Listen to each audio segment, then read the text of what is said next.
और ये टॉपिक भी आपका स्टार्ट हो गया एंड टॉपिक है ट्रांसपोर्ट लेयर।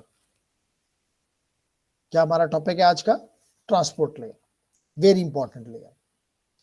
ठीक है, तो अगर हम ट्रांसपोर्ट लेयर को पढ़ना चाहते हैं, तो हमारा जो टॉपिक है उसके ऑब्जेक्टिव्स कुछ ये हैं। सबसे पहले, क्या कैरेक्टरिस्टिक्स हैं ट्रांसपोर्ट लेयर की? ट्रांसपोर्ट लेयर आपको पता है कि ये फोर्थ लेयर है। अगर पहली लेयर हमारी फिजिकल लेयर है, सेकंड डेटा लिंक लेयर है, थर्ड नेटवर्क लेयर है, तो ये फोर्थ लेयर है ट्रांसपोर्ट लेयर। और आपको पता है, और इसके ऊपर कौन सी लेयर होती है? Final layer, application layer. अगर हम टीसीपी आईपी सूट की बात कर रहे हैं, और हमें उसकी ही बात करनी चाहिए क्योंकि वही इंप्लीमेंटेड है कहां पे? इंटरनेट पे। इसलिए मैं नॉर्मली कहता हूं कि ये हमारा ऐसा स्टैंडर्ड है जो कि हम पे किसी ने वो नहीं किया कि बस ये यूज करोगे, लेकिन एवरीवन यूज्ड इट। क्यों? क्योंकि ये डिफेक्टो स्टैंडर्ड बन चुका हुआ है। ठीक, तो इस स्टैंडर्ड के मुताबिक हमारा जो ट्रांसपोर्ट लेयर है, that provides the information to the application layer. और यहां पे सिर्फ दो ही प्रोटोकॉल हैं जो कि स्टैंडर्ड्स में मौजूद हैं, एक टीसीपी और एक यूडीपी। तो बेसिकली हमने यही चीज में पढ़नी है कि टीसीपी कैसे काम करता है और यूडीपी कैसे काम करता है। आपने टीसीपी में स्पेशली इन दोनों का हेडर भी देखना है दोबारा, और इनका हेडर देखने के बाद आपने ये फाइंड आउट कर लेना है कि इसके इन दोनों प्रोटोकॉल्स में तो फंक्शनैलिटीज एग्जैक्टली एक नहीं है। क्योंकि एग्जैक्टली एक होते तो फिर दो रखने की जरूरत ही नहीं थी, फिर एक ही काफी था। तो आप देखेंगे कि यहां पे ये आपको रिलायबिलिटी भी देगा, ये आपको सीक्वेंसिंग भी देगा, ये आपको ऑर्डर डिलीवरी भी इंश्योर करेगा, ये आपको फ्लो कंट्रोल भी देगा, ये आपको मल्टीप्लेक्सिंग और मल्टीप्लेक्सिंग की फैसिलिटीज भी देगा। तो these are the functionalities of the this layer, specially the TCP protocol. इसके मुकाबले में जो कि टीसीपी का हेडर है, आप देखेंगे कि 20 बाइट्स का है, जबकि यूडीपी का हेडर सिर्फ 8 बाइट्स का है। इसलिए हम इसको कहते हैं ये स्मार्ट है। हम इसके बारे में रियल वही टर्मिनोलॉजी इस्तेमाल करते हैं जैसे कि हम अपने माशरे में इस्तेमाल करते हैं, सिर्फ अपने माशरे में। जहां पे कोई भी शख्स अगर दुबला पतला हो तो हम कहते हैं बड़ा स्मार्ट है, चाहे वो ब्रेन की तरफ से फारग हो। तो यहां पर भी हम इसकी जो स्मार्टनेस है इसी चीज से वो कहते हैं। इसके मुकाबले में यूडीपी क्योंकि इससे दुगने से भी बड़ा है, तो हम कहते हैं ये साइज में ज्यादा है, इन अदर वर्ड में कह सकता हूं मोटा है, इस वजह से ये स्मार्ट नहीं है, आल्दो कि उसमें फंक्शनैलिटीज ज्यादा है। जबकि सिर्फ और सिर्फ आप देखेंगे कि यूडीपी सिर्फ और सिर्फ एक ही काम करता है, और वो है मल्टीप्लेक्सिंग डीमल्टीप्लेक्सिंग। इसके अलावा वो कुछ भी और नहीं कर सकता। फिर आप कहेंगे इसकी जरूरत क्या है? लेडीज एंड जेंटलमैन, आपको पता है। और फिर आप ये भी मुझ पे नेक्स्ट क्वेश्चन कर सकते हैं कि एप्लीकेशन इन दोनों में से जब चूज करता है कि क्योंकि इधर इधर it will be using TCP और द यूडीपी, नॉट बोथ।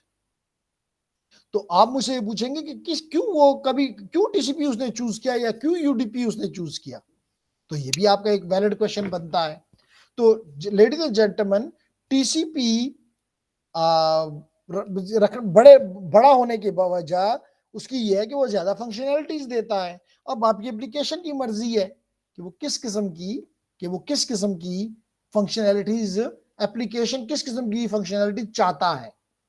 यानी कि अगर मिसाल के तौर पे आपने फाइल को अपलोड करना है या डाउनलोड करना है, जैसे एफटीपी में आप करते हैं, अब इसमें ये चीज इंपॉर्टेंट है कि आपका डेटा बिल्कुल एक एक पैकेट भी जाया ना हो, और अगर जाया हो भी जाता है तो वहां पे दोबारा उसको भेजा जाए, यानी रीट्रांसमिशन की जाए। क्यों? क्योंकि आपने तो डेटा को कलेक्ट करना है। अगर इसमें लेट करें कि चंद मिली सेकेंड या सेकेंड ज्यादा भी लग जाए तो यू डोंट केयर।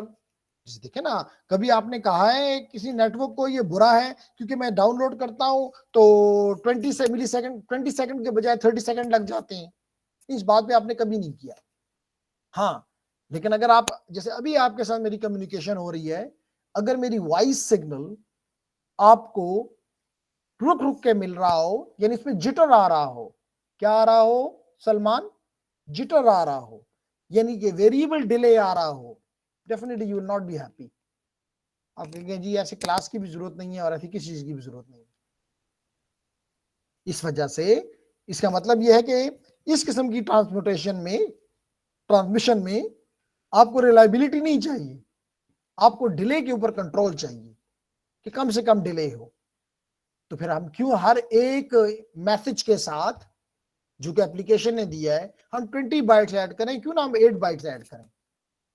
और अगर कुछ पैकेट गिर भी जाते हैं रास्ते में, नो बिग वरीज, क्या होगा, एक छोटा सा वीडियो में फ्लिकर आ जाएगा या वॉइस में थोड़ा सा कोई आपको बुरा वो फील आ जाएगा, लेकिन इतना शॉर्ट होगा कि शायद आप फील भी ना कर सकें। तो व्हाई शुड बी, और अगर इसके मुकाबले में मैं कहूँ नहीं जी मेरा पैकेट ड्रॉप हुआ है, let me take the packet back and wait for 10 milliseconds, 10 seconds further, no, the user will not be happy with this. That's the reason we have two different options. There is another option as well, but this is not part of the TCP protocol. That's the reason not part of the these slides, and that is the SCTP, जिसने दोनों को mix करने की कोशिश की है, and especially for the multimedia communication that can be a good option, but for the time being UDP is being used by the TCP, but UDP is being used by the real-time applications, and those applications which requires reliability and all this stuff, flow control and everything like this, that uses the TCP. So I hope कि जो आपको एक background चाहिए था for this TCP, for this transport layer, I hope you understood this. Make sense? Yes sir. Sir ये तो जो layer, yes sir, ये ट्रांसपोर्ट लेयर ये खुद ही डिसीजन ले लेगी कि उसने यूटीपी को यूज करना है या टीसीपी को यूज करना है। लेकिन सर अगर हम चाहते हो कि ये जो हमारी लेट्स से ये क्लास ही हो रही है और ये यूटीपी के थ्रू ना वो टीसीपी के थ्रू हो, तो फिर वो कैसे होगी, मतलब हम खुद तो इसमें चेंजेस नहीं कर सकते। बिल्कुल जी, ठीक है, मैं अगेन ये एक्सप्लेन कर दूं, थोड़ी सी शायद मिसकंसेप्शन हुई है। ट्रांसपोर्ट लेयर ये डिसाइड नहीं करती, एप्लीकेशन लेयर डिसाइड करती है। कौन डिसाइड करता है? Application layer. और एप्लीकेशन लेयर में एप्लीकेशंस कौन लिखता है? दिलावेज और सलमान लिखता है। तो इसका मतलब है कि ये काम हमने kernel of the operating system को नहीं दिया, ये उसकी रिस्पॉन्स, उसको क्या पता कि एप्लीकेशन की डिमांड क्या है, किस किस्म की एप्लीकेशन है। उसको तो बस ऊपर से बाइट्स मिल रहे हैं, उसको ये नहीं पता कि ये बाइट्स रियल टाइम ट्रैफिक हैं, एफटीपी के हैं, एचटीटीपी के हैं, एसएमटीपी के हैं, पॉप के हैं, आई मैप के हैं, उसको कुछ नहीं पता। इसलिए मैं कहता हूं कि ये जो लेयर्स हैं ये बिल्कुल गोरों की तरह काम करते हैं, अपने काम से काम, दूसरों के काम में ना काम। तो क्योंकि एप्लीकेशन आपने लिखी है, दिलावेज, in the application you have defined this that it should go to the TCP और यूडीपी। तो आपको पता है कि ऊपर दो डिफरेंट किस्म की पोर्ट्स हैं, एक टीसीपी की पोर्ट्स हैं, यूडीपी की पोर्ट्स हैं। तो जो आप उसको टीसीपी के जरिए को हवाले करेंगे वो टीसीपी के पास जाएगा, जो यूडीपी के जरिए जाएगा। और फिर आपको ये भी पता है कि एप्लीकेशन आपने उसके अंदर ये लिखा हुआ है कि whether it should go to the TCP और यूडीपी और टू दी एचटीटीपी, अभी है नहीं लेकिन it can be the HTTP as well. अब जवाब मिल गया दिलावेज? यस सर, ठीक है सर, क्लियर हो गया। ओके जी, नाइस।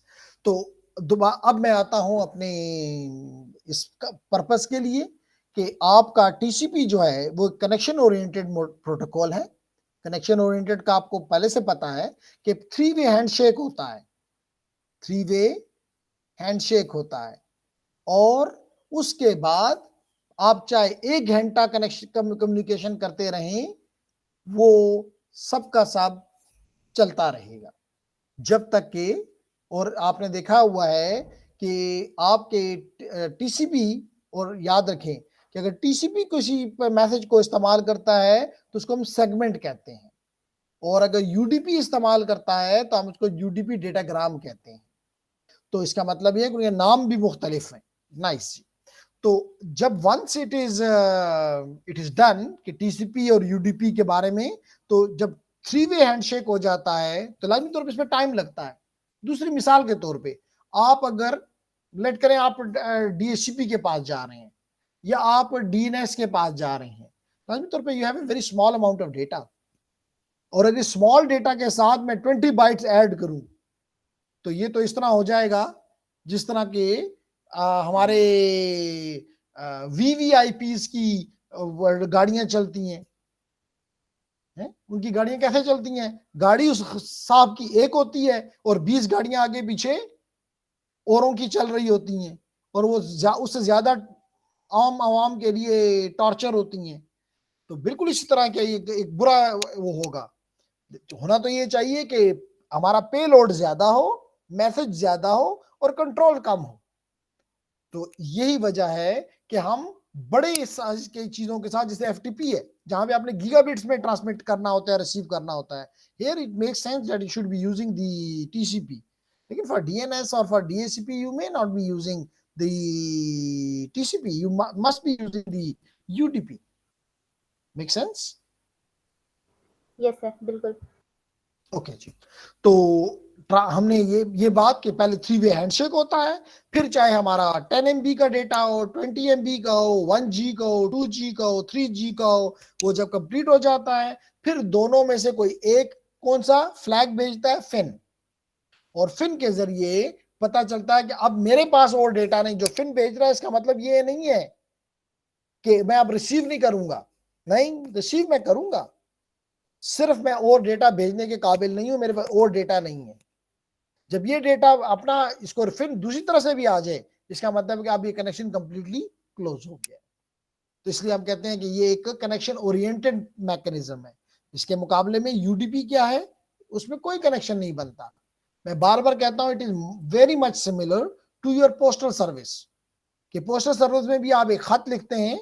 अब तो मुझे कुछ हद तक यकीन है कि आप दोनों ने कभी जिंदगी भर कोई लेटर नहीं लिखा होगा, लेकिन हमारे वक्तों में that was a very useful, I will say, communication way, specially during the Eids और specially during the Eid ul Fitr.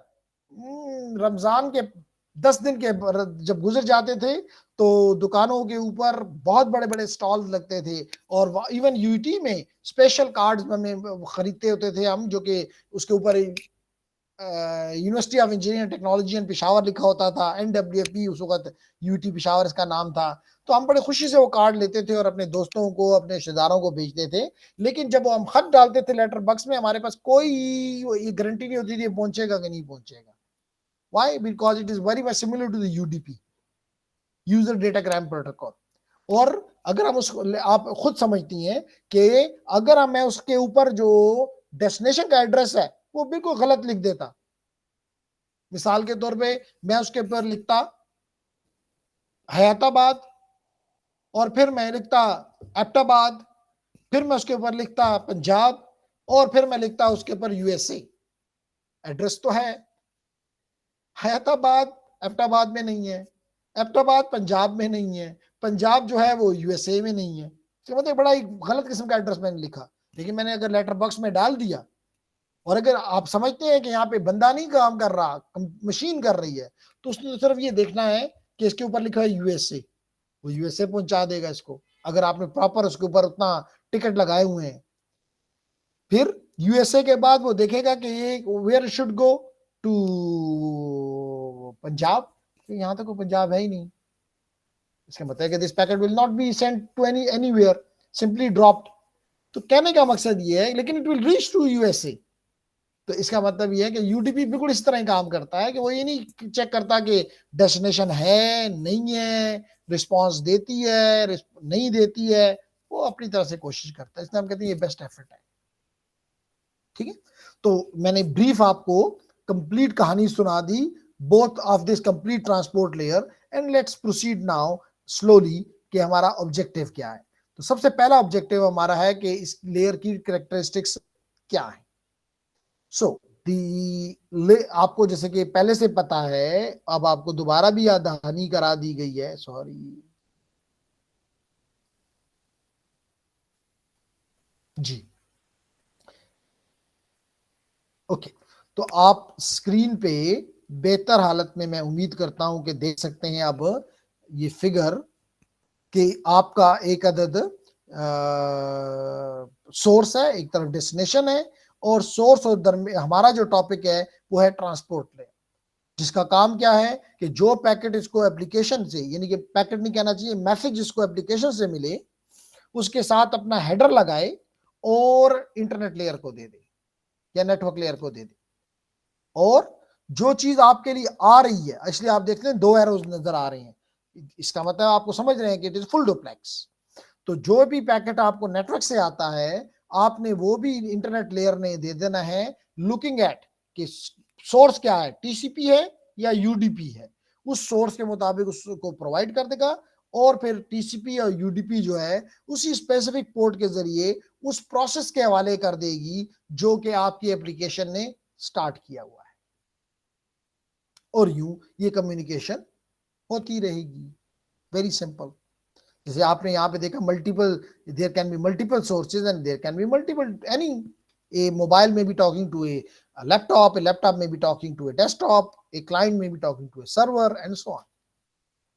Okay, तो ये कहता है कि the transport layer is responsible for logical communication between applications. एक तरफ भी एप्लीकेशन है, दूसरी तरफ भी एप्लीकेशन है। It is a logical communication between application running on different hosts.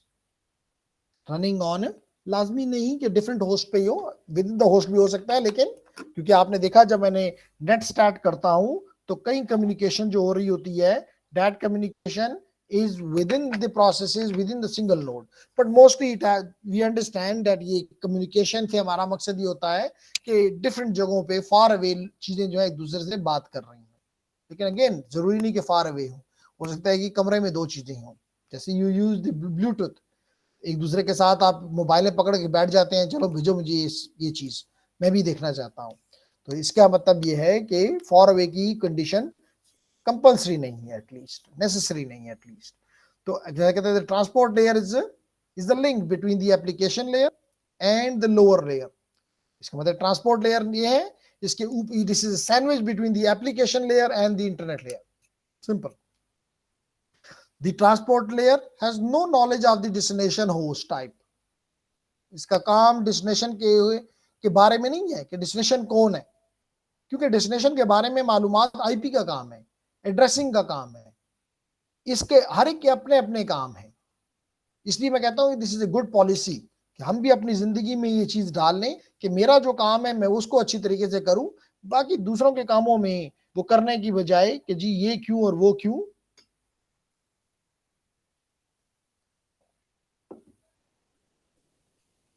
वो नहीं है। तो ये कहता है कि the transport layer has no knowledge of the destination. कौन है डेस्टिनेशन? कोई नॉलेज नहीं है कि टाइप ऑफ मीडिया। सलमान को पता है कि मीडिया के बारे में जो हमारा एलएलसी लेयर होता है, नेटवर्क लेयर को भी नहीं पता होता, कि इसलिए हम कहते हैं वो भी इंडिपेंडेंट है मीडिया से, क्योंकि आपका डेटा, मिसाल तो अभी भी मेरी वॉइस आप तक जो पहुंच रही है, मेरी पिक्चर आपकी तरफ पहुंच रही है, मेरी वीडियो आपकी तरफ पहुंच रही है, ये ना आपको पता है ना मुझे पता है क्यों कौन कौन से मीडिया से गुजर के गई है। लेकिन इतना पता है कि ये वायरलेस भी इस्तेमाल कर रहा है, ये कॉपर भी इस्तेमाल कर रहा है, ये फाइबर भी इस्तेमाल कर रहा है, और कितनी दफा कर रहा है ये नहीं पता।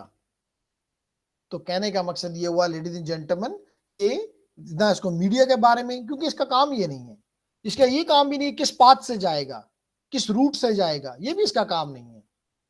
आप कहेंगे इसका काम क्या है? भाई बता दिया, इसके अपने 5 काम है। ये काम जो है मीडिया का को देखना, media is related to the MAC layer and that is communicated to the LLC layer. LLC layer then accordingly वो बताती नहीं है उसको कि जी तुम ये मीडिया, उसके मुताबिक वो एमटीयू ले लेती है, बस सिंपल इज दिस, कि मुझे इतने बाइट से ज्यादा नहीं दोगे। मिसाल के तौर पे इथरनेट 1500 बाइट्स, अगर ये है वाईफाई 2304 बाइट्स, अगर ये पॉइंट टू पॉइंट लिंक्स है 518 bytes, fix, no problem. Fix का मतलब ये नहीं है कि बस यही नंबर है। आपको पता है कि internet works on a variable. Variable का मतलब है कि एक रेंज है कि मिनिमम ये, मैक्सिमम ये।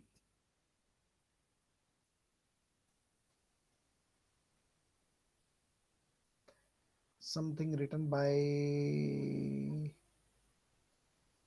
दी, yes sir, LLC check software to hardware compatibility. Compatibility का लफ्ज इस्तेमाल ना करें, तो कंपेटेबल तो everything is hardware is standardised, तो कंपेटेबिलिटी चेक करना सलमान इसका काम नहीं है। सिर्फ इसका ये काम है कि ये हार्डवेयर को देखते हुए ऊपर की लेयर से बाइट्स उठाए। कंपेटेबिलिटी का तो ये मतलब ये हो जाना जो आपको समझ आ रही होगी कि स्टैंडर्डाइज चीजें नहीं है, फिर देखना पड़ेगा एक दूसरे के साथ कंपेटेबल है कि नहीं है। तो है तो ये कंपेटेबल सारे सब, all is standardized. That is the good beauty of the internet, of the computer networks. And accordingly ये उसको इस्तेमाल करता है कि जी नीचे टेक्नोलॉजी, जैसे मिसाल के तौर पे इस वक्त मैं अपने पैकेट वायरलेस पे डाल रहा हूँ, वाईफाई पे डाल रहा हूँ।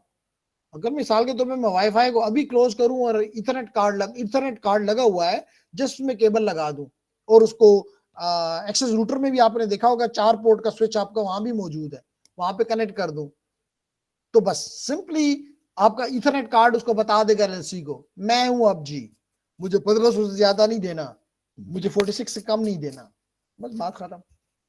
तो compatibility is there, but the only this information is इस एलएलसी का मतलब ये है कि ये नेटवर्क लेयर को इस झंझट से आजाद कर देती है, उसको बना बनाया नवाला मिल जाता है कि तुमने कितना देना है।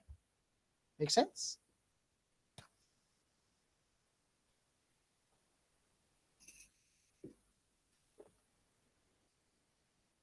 नाइस जी। सो द ट्रांसपोर्ट लेयर, जैसे मैंने पहले बताया, include 2 protocols, one is the TCP, and other one is the UDP. These are the 2 protocols. HTTP is still not part, that's the reason it is not been explained here. Okay, then is the each set of data flows between a source application and destination application. आपको पता है कि इस वक्त मेरा Google meet आपके Google meet के साथ बात कर रहा है, सो आई हैव एन एप्लीकेशन। इस तरह जब आपको फाइल डाउनलोड करते हैं तो you become a FTP client, और वहां पे एफटीपी सर्वर होता है जिसको हम नॉर्मली फाइल सर्वर कहते हैं, या आप लिखते हैं www.cisco.com, siemens.com, तो वो किसी सर्वर पे पड़ा हुआ है, वेब सर्वर पे, आप वेब क्लाइंट बन जाते हैं। तो कहने का मकसद है, चाहे वो क्लाइंट, आपको तो मैं बार बार कहा है, whether you are a client or you are a server or whether you are a peer, whatever you are, this is basically an application. Simple. This is basically an application, nothing more. This is basically an application. So that's the reason normally हम कहते हैं कि it is an application to application conversation. और आपको ये भी पता है कि एप्लीकेशन भी किस तरह कन्वर्सेशन करती है, कम्युनिकेट करती है थ्रू प्रोसेसेस। और आपको पता है कि प्रोसेसेस के अंदर भी क्या होते हैं, हो सकता है मल्टीपल थ्रेड्स हो सकता है एप्लीकेशन एक प्रोसेस बनाए या मल्टीपल प्रोसेसेस बनाए। सो बट हम कह सकते हैं कि it is a process to process communication, क्योंकि बेसिकली थ्रेड्स का भी बाप जो है वो एक प्रोसेस होता है। ये सारी चीजें हमने जब हम ओएस पढ़ रहे थे, हमने बड़े अच्छे तरीके से विंडोज को भी और इसको भी, लिनक्स को भी कवर किया, और उनमें हमने प्रोसेसेस देखी कि जब भी हम एक नया एप्लीकेशन स्टार्ट करते हैं, चाहे वो एक वेब ब्राउजर ही क्यों ना हो, चाहे वो एक व्हाट्सएप ही क्यों ना हो, चाहे वो स्काइप ही क्यों ना हो, कुछ भी हो, इट स्टार्ट अ प्रोसेस। ठीक, तो यहां पे भी इसलिए वो कह रहे हैं कि the host may have multiple applications that are communicating across the network simultaneously. Yes, that is the reality. एक एप्लीकेशन तो नहीं, हम अब हमारा जो है वो कोई सिंगल प्रोसेस ऑपरेटिंग सिस्टम नहीं है। पुराने जमाने में जब डॉस का जमाना था तो हम एक कमांड दे देते थे, बस बैठ जाते थे, जब तक कि वो कमांड कंप्लीट ना हो हमें वापस नहीं मिलता था। अब तो आप इधर गूगल मीट भी चल रहा होता है और साथ साथ जब आप लोग तंग हो जाते हैं, कहते हैं जी टीचर जान ही नहीं छोड़ रहा, आप साथ यूट्यूब भी लगा लेते हैं, कहते हैं बस ये सुनते हैं जी, छोड़ें टीचर को तो नजर खाली एक वो चाहिए कि उसको नजर आए कि जी ये अवेलेबल है, ताकि अटेंडेंस लग जाए। हो सकता है कि आप साथ साथ वही उसको लगा के वर्ड पे कोई टाइपिंग कर रहे हो, यानी multiple things can happen simultaneously. और एक ही एप्लीकेशन के मल्टीपल इंस्टेंसेस भी आप खोल सकते हैं, खोल सकते हैं, क्या कहना चाहिए, आप एक ही वक्त में अब एप्लीकेशन तो आपका क्लाइंट है जो कि वेब क्लाइंट है, जो कि ब्राउजर है, एक ही ब्राउजर के जरिए आप सिस्को के पास भी पहुंचे होते हैं, उसी ब्राउजर के जरिए आप फेसबुक के पास भी होते हैं, यूट्यूब के पास भी होते हैं, junk.com के पास भी होते हैं, द न्यूज के पास भी होते हैं, डॉन के पास, मतलब जो कुछ आप सोच सकते हैं। तो इसलिए वो कह रहा है कि साइमल्टेनियसली आपकी कम्युनिकेशन हो रही हैं। इस अमल के जो साइमल्टेनियस का वर्ड इस्तेमाल किया है, मैं लफ्ज इस्तेमाल करता हूं मल्टीप्लेक्सिंग एंड डीमल्टीप्लेक्सिंग। आपके आईपी को, इसका एक बड़ा इंपॉर्टेंट रोल है इस लेयर का, कि ऊपर से जितने भी आ रहे हैं ये उन सबको इकट्ठा कर देता है और आईपी के हवाले कर देता है, यानी नेटवर्क लेयर के हवाले कर देता है। That the reason I say here multiplexing is been done. अब जब सारे का सारा इस तरह जब आप भेज रहे हैं, सारा का सारा आपको जब मिलता है, तो लाजमी तौर पर सब एप्लीकेशन के रिस्पॉन्सेज मिलेंगे फॉर एग्जाम्पल, तो वो तो इकट्ठा आएगा, इसको अलग अलग कर देता है। तो इस अमल को क्या कहते हैं, डीएलडी में आपने पढ़ा है, डीमल्टीप्लेक्सिंग। इसलिए मल्टीप्लेक्सिंग एंड डीमल्टीप्लेक्सिंग का कॉन्सेप्ट दोनों में मौजूद है, टीसीपी में भी, यूडीपी में भी। ठीक है, तो most networks have a limitation of the amount of data that can be included in single packet। बिल्कुल जी, एक पैकेट में एक खास नंबर आपका वो ही जा सकते हैं, आपकी मर्जी नहीं है। और ये किस पे डिपेंड करते हैं, अभी हमने बात की है, that depends upon the your hardware and technology. ठीक है, तो data must, that the reason data must be divided into manageable pieces. यानी आप ये नहीं कर सकते कि एक एप्लीकेशन है, जैसे आपने इसी कोर्स के दौरान कई इमेजेस डाउनलोड किए, फॉर एग्जांपल आपने मेटा उसका किया, सिक्योरिटी ओनियन का किया, आपने साइबर ऑप्स वर्कस्टेशन का किया, 3 GB की फाइल थी इकट्ठी, आपको तो ये फील हुआ कि मेरी 3 GB की फाइल इकट्ठी मुझे मिल गई है, but is not the reality. The reality जिस सर्वर पे वो पड़ी हुई थी, वो उसको छोटे छोटे पीसेस में तोड़ता गया और नीचे देता गया, किसको, एप्लीकेशन लेयर को। कभी हो सकता है 100 बाइट देता हो, कभी हो सकता है 200 बाइट देता हो, कभी हो सकता है 500 बाइट देता हो, कभी हो सकता है 1000 बाइट देता हो, कभी 10 बाइट देता हो। बस ये ही नहीं देखता कि जी अभी तक मेरे वो बाइट पूरे नहीं हुए, ये उठा के नेटवर्क लेयर के हवाले करता है और कहता है, अपना हेडर लगाता है, सेगमेंट बना रहा है, नीचे दे देता है। नीचे की लेयर अपना हेडर लगाती है और एलएलसी के हवाले कर देती है। एलएलसी कुछ भी नहीं करती, टीसीपी उसके हवाले कर देती है, मैक अपना हेडर ट्रेलर लगाता है, फिजिकल लेयर के सिग्नल में कन्वर्ट किया, भेज दिया, रिसीव हुआ, नाइस। यानी इसका मतलब है कि वो चीजें फ्रेगमेंट हुई, वर्ड्स सेगमेंटेशन हुई, उसकी टूट गया, दोबारा क्योंकि नंबर लगा हुआ है, जोड़ते जाओ, तो एप्लीकेशन टीसीपी उसी तरह देता जाएगा एप्लीकेशन को। वो नहीं इस बात का कि 3 GB इकट्ठे करे, ये एप्लीकेशन का काम है, उस पर नंबर लगा हुआ है, इकट्ठे करता जाए और बस फिर मैं ऑर्डर में करके दूंगा, पहले 10 को इकट्ठा करें, 100 बाइट इकट्ठे किए, ऊपर दे दिए, 200 बाइट अगले आए, ऊपर दे दिए, 300 बाइट आए, ऊपर दे दिए, सो ऑन। बात समझ आ रही है मेरी? यस सर, आ रही है समझ। Okay,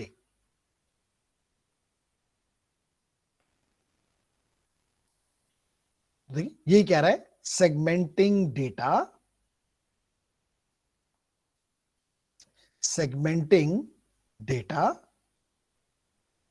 and reassembling. एक तरफ आप तोड़ रहे हैं विच इज कॉल्ड सेगमेंटेशन, और दूसरी तरफ आप उसको जोड़ रहे हैं, रीअसेंबलिंग कर रहे हैं। तो it is the transport layer responsibility to divide the application data into a appropriate sized blocks. Depending upon the transport layer protocol, the transport layer blocks are called either segment or UDP datagram. मैं इसके साथ ये लफ्ज specially add करता हूं UDP datagram, क्योंकि IP में भी ये नाम इस्तेमाल होता है आईपी डेटाग्राम। तो अगर आप सिर्फ डेटाग्राम कहेंगे तो कंफ्यूज हो जाएंगे, सिर्फ डेटाग्राम कहेंगे तो क्या हो जाएंगे, कंफ्यूज हो जाएंगे। That's the reason the best is either call it UDP datagram and at the network layer IP datagram, or you may call it a packet, although packet is a generic term, may be used in other layers as well. तो अगर आपने तमाम के लिए इस्तेमाल करना है तो use the word PDU, simple कर दें अपने लिए, लेकिन I will not appreciate it, क्योंकि जब आप कोई लिटरेचर पढ़ेंगे तो यू विल बी कंफ्यूज्ड। तो वहां पे ये टर्मिनोलॉजी इस्तेमाल होगी कि एप्लीकेशन क्या देती है, मैसेज देती है, टीसीपी क्या देता है, सेगमेंट देता है, यूडीपी क्या देता है, यूडीपी डेटाग्राम देता है, आईपी क्या देता है, आईपी डेटाग्राम देता है, डेटा लिंक लेयर क्या देता है, फ्रेम देता है। तो these are the specific words which you must remember. Okay, तो depending upon the transport layer protocol, as मैंने कहा, either you call it a segment और you call it a datagram. Then वो कहता है कि the figure show the transport layer using different blocks for each conversation. बिल्कुल जी, different blocks, different size हो सकता है। जैसे आप यहां पे देख सकते हैं, ये मल्टीपल आपके पास कंप्यूटर पे आपके मल्टीपल किस्म की है प्रोसेस चल रहे हैं, कम्युनिकेशन हो रही है, कहीं ईमेलिंग हो रही है, तो कहीं वेब चल रहा है, कहीं इंस्टेंट मैसेजेस हो रही है, कहीं ऑनलाइन कम्युनिकेशन हो रही है। Fine. So the transport layer divides the small into small blocks that are easier to manage and transport. Then is again adding header, which is called encapsulation, TCP अपना header लगाएगा, अभी मैंने बताया 20 bytes का, UDP है तो वो अपना हेडर लगाएगा which is of 8 bytes only,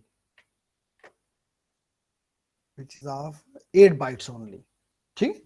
तो this is one of the primary task of every layer, do remember. Then is the okay, so how it will be identified,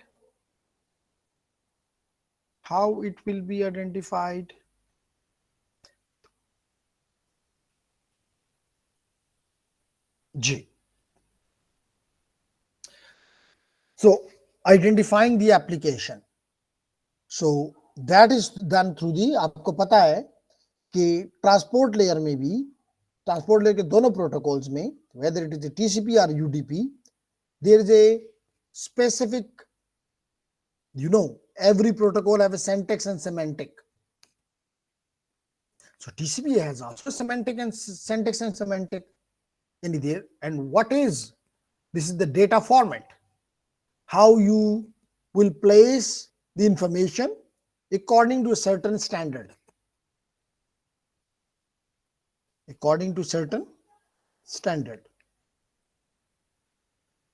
अभी तो आपने मशीनों को दूसरों की एप्लीकेशंस के जरिए इस्तेमाल कर रहे हैं और खुश हैं, nice.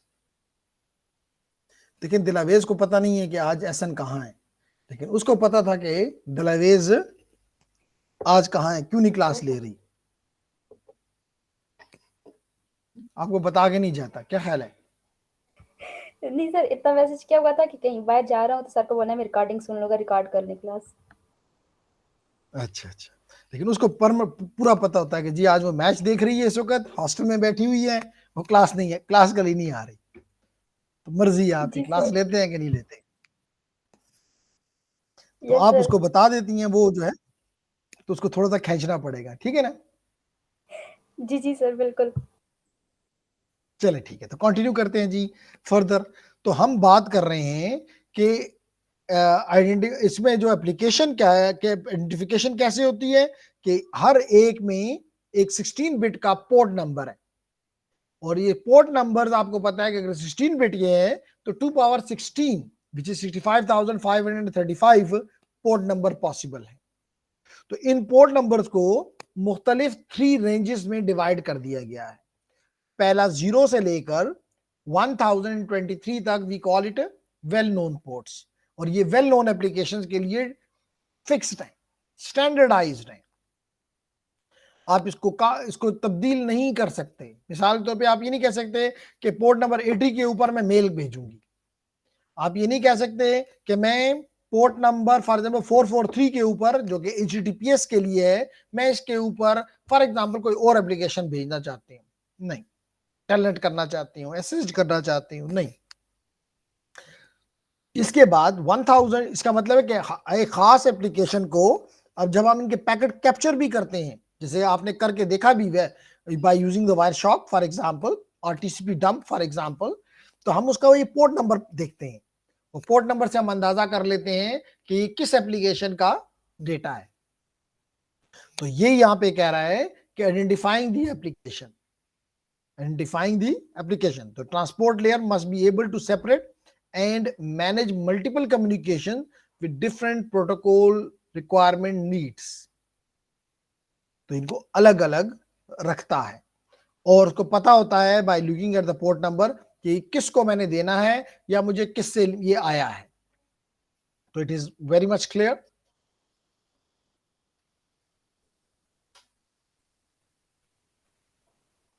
Okay, that is something which I explained to you earlier, multiplexing। okay, बहुत सी, अब मेरे पास 65,000 लेट करें, मेरी सारी की सारी पोर्ट्स इस्तेमाल हो गई हैं, मेरी सारी की सारी पोर्ट्स इस्तेमाल में है, तो कितनी है 65,000। इसका मतलब मुझे 65,000 प्रोसेस से डेटा आ रहा है and I am combining it and sending it to the, I am combining it and sending it to the IP layer. What we should call it, simply multiplexing. तो यही कहा जा रहा है। और फिर लाजमी तौर पे इन्हीं 65,000 से डेटा मुझे रिस्पॉन्सेज आएंगे, फिर मैं उनको अलग अलग कर दूंगा और हर एक प्रोसेस के हवाले कर दूंगा जिसका डेटा है। कभी आपने ऐसा नहीं देखा होगा कि आपकी ईमेल का डेटा यूट्यूब में जा रहा हो, आपके यूट्यूब का डेटा फेसबुक में जा रहा हो, आपका फेसबुक का डेटा जो है वो गूगल मीट पे जा रहा हो। ऐसा नहीं होता। क्यों नहीं होता? क्योंकि यहाँ पे आपका ट्रांसपोर्ट लेयर ये काम कर रहा होता है कि जिस एप्लीकेशन से डेटा है उस पर पोर्ट नंबर लिखे हुए हैं कि सोर्स पोर्ट ये है, डेस्टिनेशन पोर्ट ये है, उसके अकॉर्डिंगली उनसे खेला जाता है। So that is something which is here, that sending some type of data across the network as one communication stream can consume all the available bandwidth. This prevents other communication conversations from occupying the same time. It also make error recovery and retransmission of damaged data difficult. So इसके लिए क्या है, इसी में हम देखेंगे कि हर layer के ऊपर we combine them and we separate them, and it is done through the port numbers.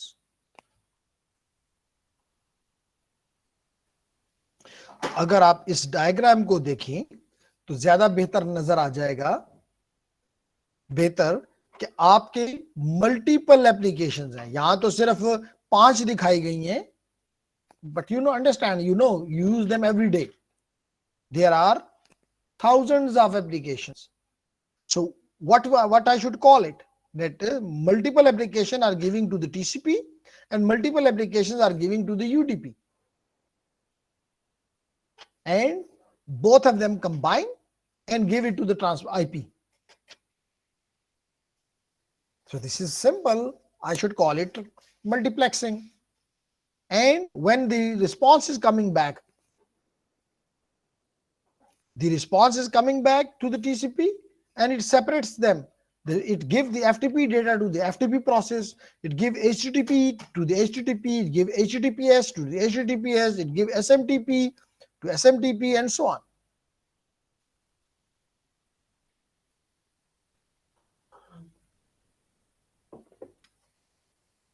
Okay. So IP is concerned only with the structure, addressing. आपको पता है कि IP की अपने फंक्शनैलिटीज हैं, जैसे फॉरवर्डिंग, जैसे राउटिंग, जैसे एड्रेसिंग, इनकैप्सुलेशन, डीकैप्सुलेशन, ये तकरीबन सारे लेयर का है, इनकैप्सुलेशन, डीकैप्सुलेशन। तो ये काम टीसीपी का नहीं है, ट्रांसपोर्ट लेयर का नहीं है, इसलिए इसके अंदर ये कोई फंक्शनलिटी हमें नहीं देगी और हमें चाहिए भी नहीं।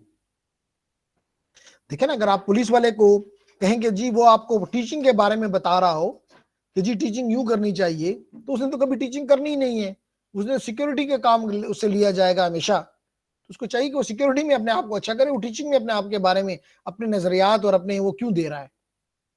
तो यहां पर भी हम यही कहते हैं कि टीसीपी के अपने ट्रांसपोर्ट लेयर की अपनी फंक्शनैलिटीज हैं, सिर्फ वो वही अच्छे तरीके से किए करे तो it is enough for us, और यही हो रहा है। अगर ये ना कर रहा होता अपने काम अच्छे, ये सोच रहा होता कि जी मुझे फॉरवर्डिंग में काम करना चाहिए, मुझे राउटिंग में काम करना चाहिए, तो फिर ये अपने कामों से रह जाता, और फिर फेसबुक का डेटा जो होता है यूट्यूब पे अवेलेबल होता, यूट्यूब का डेटा जो है व्हाट्सएप पे अवेलेबल होता, वो व्हाट्सएप का स्काइप में कहीं नजर आ रहा होता। ठीक है, yes sir. So the transport layer include TCP and UDP, you know. So different applications have different transport. That is the question. हर एक एप्लीकेशन का अपना एक रिक्वायरमेंट्स है, हर एप्लीकेशन के अपने कुछ रिक्वायरमेंट्स हैं। कोई कहता है कि जी मुझे रिलायबिलिटी चाहिए, तो कोई कहता है मुझे फास्टनेस चाहिए, कोई कहता है मुझे लॉस से कोई फर्क नहीं पड़ता, कोई कहता है लॉस से मुझे बहुत ज्यादा फर्क पड़ता है, तो कोई कहता है मुझे रीट्रांसमिशन चाहिए, तो कोई कहता है मुझे रीट्रांसमिशन की कोई जरूरत नहीं है। So depending upon this the application programmer, again I am saying application programmer decides which protocol it will be using, which protocol it will be using। ठीक है, तो इसी तरह के इस कोर्स में तो नहीं, लेकिन आप कुछ हद तक ऐसे काम applications definitely as a network engineer आपको लिखनी पड़ेंगी कल, जो कि complete, it will be not, I should call it network programming, but it will be network programmability, कि आप एग्जिस्टिंग चीजों को इस्तेमाल करके अपना काम निकाल लेंगे।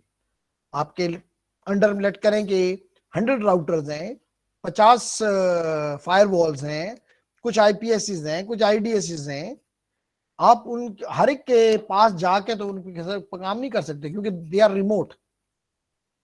जैसे मिसाल के तौर पे अगर यूटी का एडमिनिस्ट्रेटर है तो उसके पास बनू में भी मशीनें होंगी, उसके पास एबटाबाद में भी होंगी, हो सकता है उसके पास एचसी में भी कुछ चीजें लगी हुई हो, यानी पर्न में भी हो।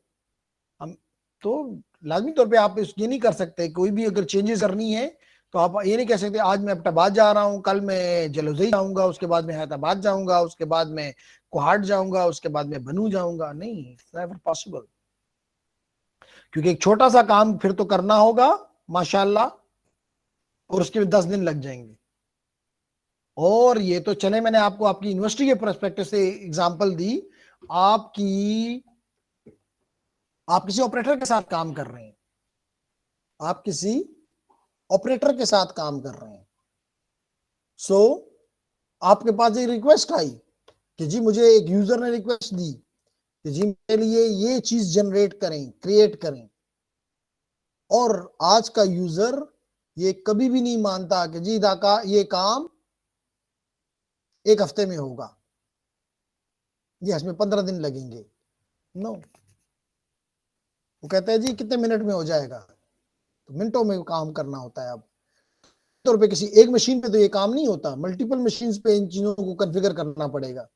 मिसाल के तौर पे आप एक लिंक जनरेट कर रहे हैं और उसके लिए डिफरेंट नोड्स आपको कॉन्फ़िगरेशन चाहिए, easily you can do it by using a script and टक टक टक and done within seconds। वो स्क्रिप्ट भी आपने पहले से, लाजमी तौर पे ऐसी चीजें आपके पास रूटीन में आती रहती हैं, just you have to change some of the names in the script and run it and say okay done, be happy।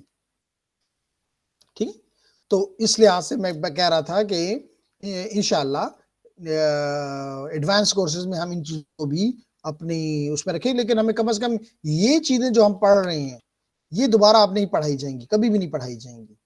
Basics हैं, ये आपने समझनी है, याद रखनी है और इनके ऊपर अपनी अपनी बिल्डिंग को फर्दर बनाते जाना है। ओके, तो व्हाट आर दी कैरेक्टरिस्टिक्स जी? इन क्रक्स हम क्या बात करना चाहते हैं? TCP is reliable. क्यों रिलायबल है? कि अगर कोई पैकेट, आपको पता है कि इसमें एक्नॉलेजमेंट है, तो अगर किसी की एक्नॉलेजमेंट नहीं आई, इसका मतलब है कि इसका पैकेट नहीं पहुंचा, इसका सेगमेंट नहीं पहुंचा, इसका फ्रेम नहीं पहुंचा, दोबारा भेजो। तो what I should call it? Reliability. The next one is full featured. It is a full featured transport protocol which ensures all the data arrives at the destination. जब आप ये चीज इंश्योर कर रहे हैं कि all data arrives at the destination, what I should call it other than reliability? The TCP includes transmission control protocol include fields that ensure delivery of application data. These fields require additional processing by the sending and receiving hosts. So, TCP transport is analogous of sending packages that are tracked from source to destination. आजकल ज्यादातर आपको पता चल रहा होता है कि जी अगर मैंने आज ये डेटा दिए, अपना कोई भी पैकेट दिया है, ये पैकेट इस वक्त पिंडी में है, इस्लामाबाद में है, झेलम में है, लाहौर में है। पहले ये चीजें नहीं थी, पहले बस आपने दे दिया, अल्लाह अल्लाह करेगा पहुंच जाएगा, सिंपल इज दिस। तो this is UDP. TCP may distract. So TCP provides reliability, number one. Number two, it also provides you flow control. By flow control, it means कि कितना destination या कोई भी intermediate device ले सकती है। अगर वो ज्यादा ले सकती है तो कहेगी मुझे खैर है ज्यादा भेजो, अगर भेज सकते हो तो कोई पाबंदी नहीं है। और अगर वो नहीं ले सकती और आप भेज भी सकते हैं तो आप कहेगा जी स्लो डाउन। बिल्कुल स्टूडेंट की तरह है ना, कि स्टूडेंट अपनी फीडबैक देता है तो टीचर उसके मुताबिक अपने आप को तेज भी कर लेता है, स्लो भी कर लेता है। क्योंकि ये चैप्टर्स हमने ऑलरेडी पढ़े हुए हैं, इसलिए हम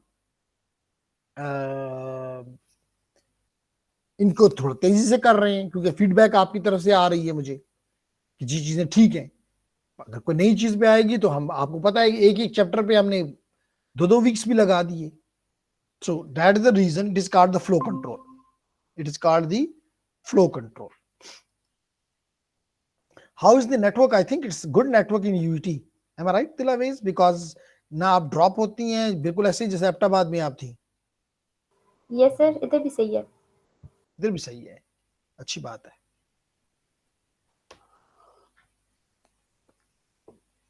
लेकिन आपकी बाकी जो फ्रेंड्स है वो तो आपको कहते होंगे क्या रोजाना इस 1.5 घंटा बैठ जाती हो क्लास, बाकी रूममेट तो होंगी? नहीं सर, उन्हें पता है मेरा इंटरेस्ट है इसमें, जिसमें नहीं है उसमें मैं नहीं बैठती ना। अच्छा अच्छा। सो दी क्या है जी? Number and track data segments. Number का मतलब है sequence number, and track data segment transmitted to specific host from a specific application. Simple number sequencing. Number 2 acknowledgement, वो भी एक नंबर है।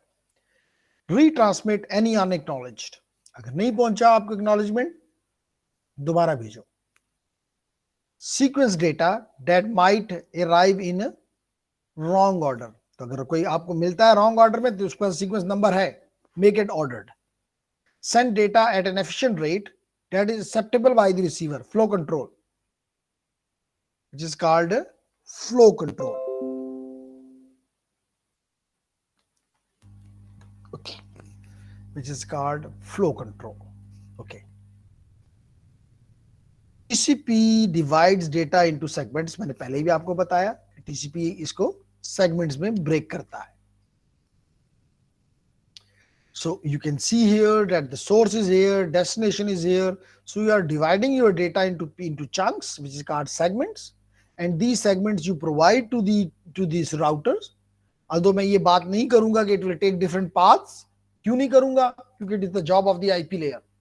This is the job of the network layer. तो फिर कहेंगे आप क्यों नहीं करते हो, वो भी तो आपने ही पढ़ाना है जी, लेकिन ट्रांसपोर्ट लेयर में this is not the part. यहां पे सिर्फ ये है कि मैंने सीक्वेंस करके चीजें दी, अगर वो गलत दूसरे रास्तों से जाके आउट ऑफ ऑर्डर भी हो गई तो नंबर तो है उनके ऊपर। This is the job of the transport layer, TCP at the destination, कि वो उसको ऑर्डर में करे, और अगर कोई नहीं आया तो उसकी एक्नॉलेजमेंट ना भेजे ताकि वो चीज उसको दोबारा मिल जाए। Once it is clear, it is available, it will be given to the application at the upper layer. That's the reason we called it connection oriented, TCP, connection oriented. Then header की बात, so मैंने कहा था 20 bytes, आपको right पे नजर आ रहा होगा 20 बाइट्स जहां मेरा कर्सर है। तो you have a header which is of, although you will find the header always 20 bytes, but it can be more as well. किस तरह अभी बताता हूं। So ladies and gentlemen, you can see here that the most important part is your source port and destination port, which is used for multiplexing and demultiplexing, which I explained you earlier. Then is the sequence number. Every, और याद रखें ये sequence होता है bytes का। हम बच्चों को पढ़ाते हुए क्या तो उनके लिए सिंप्लीफाई कर देते हैं कि ये उस सेगमेंट का सीक्वेंस है, नहीं, उसमें जितने बाइट्स हैं ये उसका सीक्वेंस है। मिसाल के तौर पे अगर इसके अंदर 100 बाइट्स हैं तो उसका अगर ये लाजमी तौर पे पहला सेगमेंट है तो इसका नंबर सीक्वेंस नंबर 0 है। इसका मतलब है कि अगला जब मैं भेजूंगा तो उसका नंबर 101 होगा। अगर उसमें 200 बाइट्स हैं, लाजमी नहीं है कि 100 200 इस तरह ही हो, सीधा 201 हो, लेकिन for the simplicity I am saying 201 200, तो अगला उससे 300 होगा, 301 होगा, तो यूं सीक्वेंस नंबर चलता है। तो this is the sequence number which is representing the bytes. क्योंकि इससे फायदा क्या है, फायदा ये है कि आपको एग्जैक्ट बाइट बाय बाइट आपको चीज मिल रही होती है। अगर सीक्वेंस से होता तो 1 के बाद अगर 2 कोई और भी आपको मिल जाता तो आप उससे गलत हो जाते, तो इसमें गलती का चांस नहीं है। इसी तरह जितना सीक्वेंस नंबर है उतना एक्नॉलेजमेंट नंबर है। जब आप रिलेट करें कि उसको 300 मिल गया तो आपको 301 भेजता है कि आप बाइट नंबर 301 से स्टार्ट करो। अब आपकी मर्जी है, आपको ये नहीं बता रहा कि जी मुझे आप 300 बाइट भेजो, उसको क्या पता कि आपके पास अभी 300 बाइट्स हैं कि 200 बाइट्स हैं कि 1 गीगा है, तो आपको 301 बाइट का नंबर भेजता है। वो आप 301 से लेकर लेट करें आपने 600 बाइट्स भेज दिए तो the next one will be 901, वो आपको एक्नॉलेजमेंट में भेजेगा 901। अगेन याद रखो कि एक्नॉलेजमेंट जो है वो कम्युलेटिव भी हो सकती है, वो पॉजिटिव भी हो सकती है, वो नेगेटिव भी हो सकती है। कम्युलेटिव का मतलब ये होता है कि आपने पहले से एग्री वो उसके साथ डिसाइड कर लिया होता है कि मैं आपको हर एक बाइट का नहीं भेजूंगा या हर एक सेगमेंट की के ऊपर नहीं वो भेजूंगा एक्नॉलेजमेंट, क्योंकि इससे इसको हम फिर इन अदर वर्ड कहते हैं स्टॉप एंड वेट है ये, कि आपने एक फ्रेम एक सेगमेंट भेजा, लेट करें उसमें 500 बाइट्स हैं, जब तक कि आपको उसकी 500 का जवाब नहीं आता तो एक्नॉलेजमेंट तो छोटी चीज है, इसका मतलब है कि आपकी बैंडविड्थ जाया रहेगी, आप अगला 501 नहीं भेजेंगे, भेज ही नहीं सकते। लेकिन अगर आपने उसके साथ ये एग्रीमेंट कर लिया कि 5000 बाइट्स तक ठीक है, तो आप 500 के बाद 501 भेज देंगे, लेट कर इसमें 200 है तो 700 पहुंच गए। अगला भी आपने भेज दिया, लेट करें 300 बाइट तो 1000 पहुंच गए। अगर उसके पास टाइम है तो वो आपको 1001 का एक्नॉलेजमेंट भेज देगा, नहीं है तो आप कंटिन्यू करोगे कि अभी तो मेरे 5000 तक की वो है। हाँ 5000 पहुंच जाता है और एक्नॉलेजमेंट नहीं आती, इसका मतलब खतरा है, and then you will be waiting for the acknowledgement. अगर फिर भी एक्नॉलेजमेंट नहीं आती तो you will be retransmitting, you will be retransmitting. Then header length, तो आपने देखा ये हेडर लेंथ 4 बिट्स का है, and in 4 bit you can represent from 0 to 15। तो देखा पागल तो ये नहीं है ना, अगर इसमें सिर्फ 20 बाइट्स नहीं जाना था तो यहां तो सिर्फ 0 to 4 है, सिर्फ 4 बिट्स हैं, ये तो 0 to 15 तक हो सकता है, तो यहां तो 20 बाइट्स हैं। तो मैंने आपको पहले भी बताया था कि ये बाइट्स को नहीं रिप्रेजेंट करता, ये वर्ड्स को रिप्रेजेंट करता है, and each word is of 4 bytes. So this is your, the first line is your first word, second word, third, fourth, fifth. So it has normally 5 words. Normally it has 5 words. तो आपको यहाँ पे 5 नजर आएगा। लेकिन अगर कोई optional और चीज डालना चाहते हैं तो दी space is there. You can, but normally you will never find. Reserved का मतलब पता है, रिजर्व्ड है, फ्यूचर में अभी तक इस्तेमाल नहीं है। फिर ये 6 कंट्रोल बिट्स हैं, अभी एक्सप्लेन करता हूं, बार बार एक्सप्लेन किए हुए हैं लेकिन फिर भी करता हूं कि क्या है, लेकिन अगली चीजें सिंपल हैं इसलिए पहले उनको कर देता हूं। ये है वो विंडो जो कि फ्लो कंट्रोल का काम करती है, जो कि बताता है कि इतने स्पीड से ज्यादा मुझे मत भेजो। फिर उसके बाद चेक्स, जो कि एरर की चेकिंग के लिए इस्तेमाल होता है, एरर डिटेक्शन के लिए काम आता है। And then this is the urgent pointer, the last 16 bits is for the urgent pointer, which represents the pointer to the, अभी जब आपको ये कंट्रोल बिट बता दूं तो साथ ही ये अर्जेंट बिट भी क्लियर कर देता हूं। तो in this way you will find that the 20 bytes are there, which is 160 bits, which is the complete header of TCP, of TCP।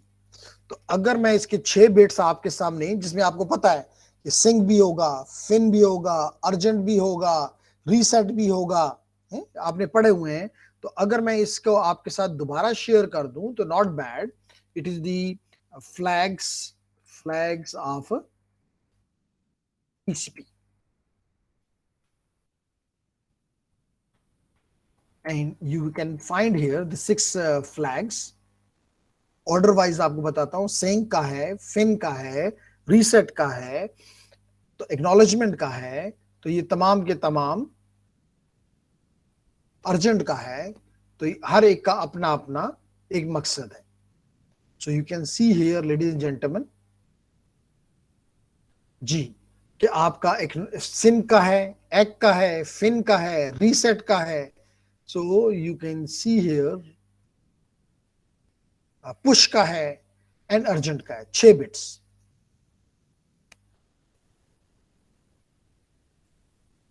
तो अर्जेंट, अगर ये बिट 1 है इसका मतलब है कि अर्जेंट पॉइंटर को देखो, और अगर ये 0 है इसका मतलब कोई अर्जेंट नहीं है, तो फिर आपका ये फ्लैग बेकार है, तो जरूरत नहीं है, इसका मतलब है कि जरूरत नहीं है। तो बात समझ आ गई। तो अगर आपका सिंक का फ्लैग सेट है, इसका मतलब है कि आप 3-वे हैंडशेक की तरफ जा रहे हैं, आप एक कनेक्शन बना रहे हैं। अगर आपका एक्नॉलेजमेंट है 1 है, अगर दोनों 1 है, इसका मतलब है कि ये सिंक भी है और फिन भी है, सॉरी एक भी है और सिंक भी है। अगर आपके पास और डेटा नहीं है तो आप अपने फिन के फ्लैग को 1 कर देंगे ताकि कनेक्शन ग्रेसफुली टूट जाए, ग्रेसफुली। नहीं कहा ना कि मैं नहीं भेजना चाहता, वो तो भेजे और आप रिसीव करने के पाबंद है। तो दिस इज 4-वे हैंडशेक। आपने देखा 4-वे प्रोसेस होता है जिससे कनेक्शन कंप्लीटली स्टॉप हो जाता है। अदरवाइज अगर आपने सिर्फ फिन भेजा है, वो एक कर देगा कि आपका मुझे फिन मिल गया, इसका मतलब है, इसका मुझे क्लियर हो गया कि आप कुछ नहीं भेजेंगे, इसका मतलब समझ आ गई मुझे कि मैं कुछ नहीं रिसीव करूंगा आपसे, लेकिन मैं तो भेजूंगा, मेरे पास तो अभी चीजें पड़ी हुई हैं। Okay, then is the reset. Again ladies and gentleman, ये आपके, देखिए चीजें तो बड़ी प्यारी हैं, लेकिन जब आप सिक्योरिटी की पर्सपेक्टिव से देखते हैं, तो अगर मैं आपको सिंक भेजूं तो आप मुझे एक पोर्ट दे देंगे, अगर मैं आपको एक सिंक भेजूं तो आप मुझे एक पोर्ट देंगे, और अगर मैं दूसरा सिंक भेजूं उसके आगे, लाजमी तौर पर मैं सिंक भेजूंगा, आप मुझे क्या भेजेंगे, एक। अब आपको एक हो गया, ठीक है। आपको चाहिए तो ये कि जब आप मुझे अपना सिंक भेजेंगे तो मैं उसको एक्ट करूं, मैं नहीं करता तो क्या फर्क पड़ा? आपकी एक पोर्ट मेरे साथ ब्लॉक हो गई, तो आपके पास तो लिमिटेड 65,000 पोर्ट्स हैं। देखा जाए तो बहुत है, नो डाउट, लेकिन मैं 1 मिनट में आपकी सारी की सारी पोर्ट्स को कंज्यूम करता हूं, क्यों दिलावेज?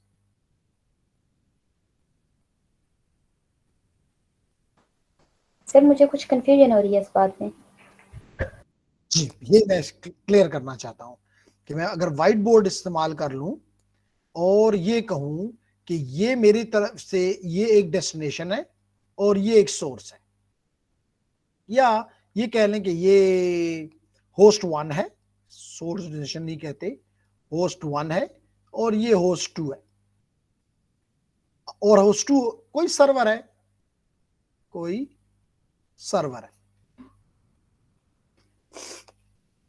ठीक हो गया जी, सर्वर है, और इसके पास लाजमी तौर पे इसके ऊपर भी टीसीपी का सूट है, चाहे सर्वर है, क्लाइंट है, पीयर है, इसके पास कोई 2 सूट तो नहीं होंगे ना, वही एक सूट इसके ऊपर इंप्लीमेंटेड है। तो इसके पास टीसीपी के 65,000 यानी 65 के कनेक्शंस करने की सलाहियत मौजूद है, जो कि कहने में बुरा नहीं है, इनफ है। एक डिवाइस में इससे ज्यादा और कितनी जरूरत होगी। अब मैं क्या करता हूं, आपको एक एक्ट भेजता हूं, सॉरी सिंक भेजता हूं, SYN। लाजमी तौर पे आपने मुझे एक अदद इसकी एक्ट भेजना है। अगर एक्ट नहीं भेजते इसका मतलब आप एग्रीड ही नहीं है, बात ही खत्म। लाजमी तौर सर्वर है इसलिए बैठा हुआ है, एक्ट भेजेगा और साथ अपना सिंक भेजेगा कि जी मैं भी फिर आपसे बात करूंगा, और क्या एक्सपेक्ट करेगा इस सिंक का एक। मैं एक नहीं भेजता, ये इसकी पोर्ट कंज्यूम हो गई और किसी को ही नहीं दे सकता, ये मेरे एक के लिए बैठा रहेगा, मैं दूसरा एक सिंक भेजता हूं। इसने को मेरा नाम अपने पास नोट तो नहीं किया हुआ ना, और किया भी हो तो क्या फर्क पड़ता है, वो इस पर्पज के लिए इस्तेमाल नहीं कर सकता। फिर मैं सिंक भेजता हूं, ये मुझे एक भेजता है, मैं सिंक का एक नहीं भेजता। यूं ये सिंक भेजना 65,000 सिंक भेजने में मुझे कितना टाइम लगेगा? Not more than a minute. 1 minute के बाद की सारी पोर्ट जो होंगी क्या होंगी? कंज्यूम समझ नजर आएंगी। क्या ये और कनेक्शन भी दे सकेगा? नहीं सर। मशीन ऑन होगी, सब कुछ ठीक ठाक नजर आ रहा होगा, लेकिन ये मशीन किसी को भी जवाब देने के काबिल नहीं होगी। इसलिए आपको वहां पे समझाया कि नेट स्टार्ट करो, चेक करो, उसलिए नहीं करवाया था कि कोई मजा था, नहीं, दैट वाज द रीजन कि चेक करो कि कहीं इस किस्म का अटैक तो आप पे नहीं हुआ कि आपको लोग फोन करके कह रहे हैं कि जी आपकी मशीन जवाब नहीं कर रही, तो देखो कहीं उसमें सारे के सारे कनेक्शंस हैं और वो आधे कनेक्शंस हैं, अभी तो कंप्लीट कनेक्शन तो नहीं हुआ ना, एक नहीं हुआ, तो आपको पता चल जाएगा कि आप पर इस किस्म का अटैक हो रहा है। ओके, अब समझ आ गई? जी सर, ये अच्छा अटैक है। Very good, very good. तो इस कहने का मतलब इसी तरह आपको रीसेट का फ्लैग है, अगर कोई दरमियान में आपका मैन इन द मिडल बन गया है, जैसे अभी मैंने आपको 2 तरह बताया, और वो जो आप क्लाइंट हैं आपको एक रीसेट भेजे तो आपका कनेक्शन खत्म, और खुद उसको तो रीसेट नहीं भेजा, उसके साथ वो अपने आप को एंगेज कर सकता है।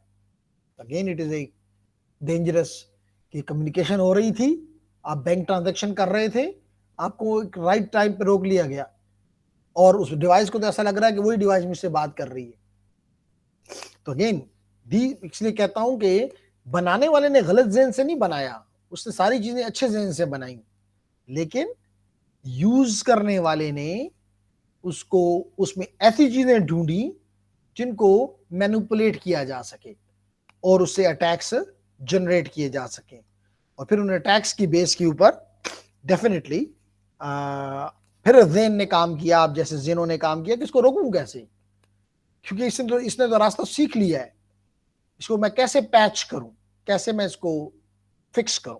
तो this is something which is about the your this complete course, attack भी डिफेंस भी। ओके, देन इज दी, तो ये तमाम के तमाम फील्ड्स जो मैंने भी आपके सामने रखी उनकी डिटेल्स हैं। And then comes the UDP. तो मेरे ख्याल से आज हम इसको यहाँ पे रोकते हैं, और इंशाल्लाह नेक्स्ट क्लास में we will be starting with the TCP के बाद UDP which is very simple.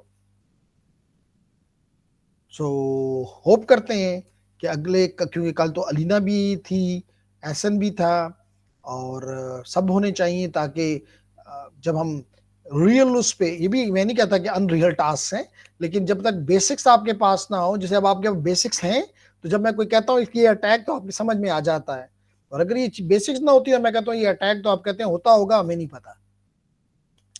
तो बाकियों को भी मैसेज मैं भेज दूंगा कि भाई अपनी क्लासेस की तरफ थोड़ी सी तवज्जो दो, एंड इंशाल्लाह आप भी लोग भी, अभी आपका ये चैप्टर नंबर 9 है, तो मैं उम्मीद करता हूं कि आप भी इसके एग्जाम्स में अब सीरियस हो जाएंगे, और जितने भी आपके अगर पेंडिंग हैं तो उनके एग्जाम्स कंप्लीट करें, ताकि, क्योंकि इसके मॉड्यूल्स ज़्यादा हैं, 27 मॉड्यूल्स हैं, तो अगर आपने इसको छोड़ दिया फिर चीट के अलावा कोई रास्ता नहीं होगा, और मैं चीट कभी भी अलाउ नहीं करूंगा, क्योंकि फायदा क्या, अगर चीट करके आप मुझे एक सर्टिफिकेट ले लें तो फायदा क्या है। मैं बार बार कहता हूं जिस डिग्री का फायदा नहीं है, इस किस्म की डिग्री का फायदा नहीं है, तो इस किस्म के सर्टिफिकेट का क्या फायदा होगा। सर्टिफिकेट का फायदा उस वक्त नजर आएगा जब आप अपनी स्किल शो करेंगे कि हाँ जी ये चीजें मुझे आती हैं, मुझे इनकी समझ है, मैं इनको इंप्लीमेंट कर सकता हूं, इनको स्टॉप कर सकता हूं, देन यू विल बी ए वर्दी गाय। ठीक है, तो मैं उम्मीद करता हूं कि आप मेरी बात समझ गए होंगे। ठीक है जी सर, बिल्कुल। ओके, सो अगर कोई क्वेश्चन आपका नहीं है तो may I stop and see you इंशाल्लाह ड्यूरिंग द कमिंग वीक। ठीक है सर, अल्लाह हाफिज। अल्लाह हाफिज बच्चे।